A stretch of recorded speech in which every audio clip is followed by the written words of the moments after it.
শান্তি পেতে হলে আপনাকে আমাকে আপনার আমার ঘরে বাহিরে সমাজে সর্বত্রই আল্লাহ পাক রব্বুল আলামিনের হুকুম বাস্তবায়ন করতে হবে, তার বিধানকে বাস্তবায়ন করতে হবে। আমি যখন শুধু নামাজ পড়ব, সেক্ষেত্রে যদি আপনার আমার ঘরের সন্তান নামাজ না পড়ে, আপনার বিবি নামাজ না পড়ে, তাহলে দেখা যায় সমাজে ওই ঘরের মধ্যে শান্তি থাকবে না।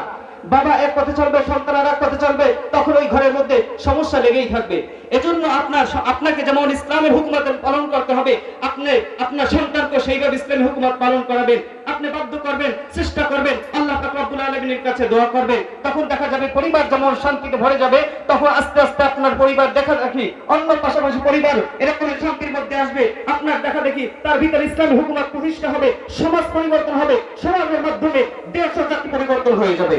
এই উদাহরণ আহ্বান জানাচ্ছি আমরা সকলেই আল্লাহ রাব্বুল আলামিনের হুকুমতের প্রতি, আল্লাহ পাক রব্বুল আলামিনের দ্বীনকে প্রতিষ্ঠা করার জন্য আমরা সকলে এগিয়ে আসব। ওমা তাওফীক ইল্লা বিল্লাহ। আসসালামু আলাইকুম। আলহামদুলিল্লাহ।